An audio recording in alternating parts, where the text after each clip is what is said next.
We've all heard of Johannes Gutenberg and his printing press, about how it changed the world by spreading knowledge, increasing literacy, and impacting the way we communicate. But why was it significant? What led to its development? How was it different from the earlier forms of printing? And how did the printing press influence the world in other ways? The printing press is also known as movable type printing, which uses metal stamps of single letters. The stamps can be arranged in different ways to form words and sentences. Before the printing press, books were either hand-copied or printed on wood blocks, which letters were carved onto a single wood block then pressed on paper. These methods were expensive and time-consuming, which meant that books could only be afforded by rich nobles. The movable type uses a much more efficient method that allowed the mass production of texts, which resulted in the decreased price of books. They could then be afforded by middle and lower class people. And as more people became educated, there were more opportunities to raise their incomes. The printing press is considered the start of modern media in Western society, where large amounts of information could be preserved for a long time and spread to other places. The increased amount of information among the less wealthy people also increased their literacy.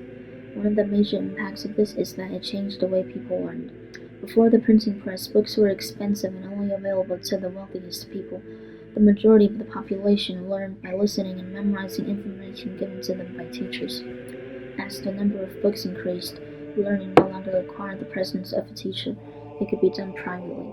This was a significant change, since it allowed people to come up with their own interpretations of texts.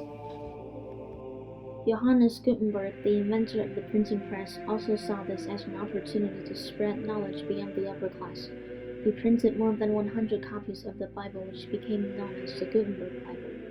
They were the first books to be printed by the printing press, which marked the beginning of the printing revolution. The Gutenberg Bible was a commercial success. It supported the growth of the print industry and the development of new technologies in printing, which meant that information could be accurately reproduced, but it also meant that any minor mistakes would be reproduced as well. In 1631, one of the printers forgot to include an important word in the Ten Commandments, and when it was discovered, the printers were severely punished by the angry members of the Catholic Church. The only problem with the Gutenberg Bible is that it was printed in Latin. Latin was a language that could only be understood by members of the Catholic Church, so the Latin Bibles were pretty much useless outside of the Church until a new version of the Bible was created, known as the Vernacular Bible. The Vernacular Bible was printed in everyday languages that could be understood by the common class. This is when people started to read and interpret the Bibles themselves rather than relying on religious figures. The Vernacular Bible provided a better understanding of Christianity.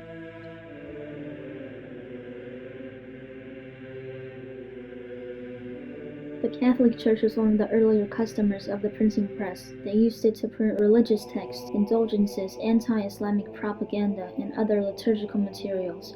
Many printers became wealthy by working for the Catholic Church, and numerous monasteries welcomed printers to their quarters. Some even hailed the printing press as a gift from God. Ironically, the printing press was also responsible for weakening the Catholic Church by playing a significant role in the Protestant Reformation.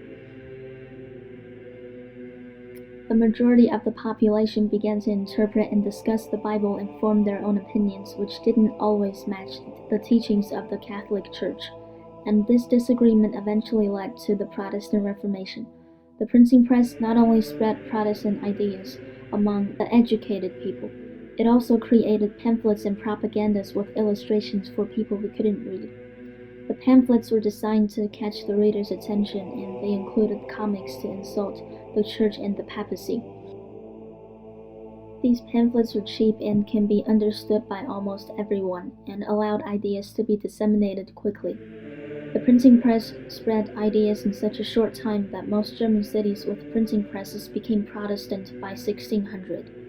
Research shows that the top printing cities were more likely to adopt the Reformation by 1530 and by 1600. 70% of the top printing centers of the 1480s and the 1490s adopted the Reformation by 1530. So far we've talked about how the printing press impacted the world, but what impacted the printing press and what led to its development? Researchers say that every great invention, even the work of an individual, depends on its initial stages upon a variety of circumstances and needs of place and age. An expert in the field of church history said, "Cheapness may induce book lovers to buy more books, but will never tempt the sluggish and dull minds to sacrifice their farthings in the interest of books." So what events actually led to the invention of the printing press? According to research, the democratic administration of German cities during the 9th to the 13th century is one of the main reasons for the invention and the success of the printing press. Before the democrats, cities were governed only by wealthy nobles.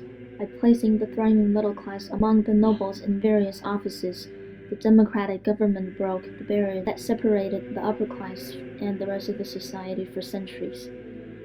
By the middle of the 14th century, many universities and schools were founded, and a new era of intellectual and cultural life began. This, along with the efficiency of the printing press, the spread of information, and many other factors ultimately led to the success of the printing press. The beginning of the Information Age.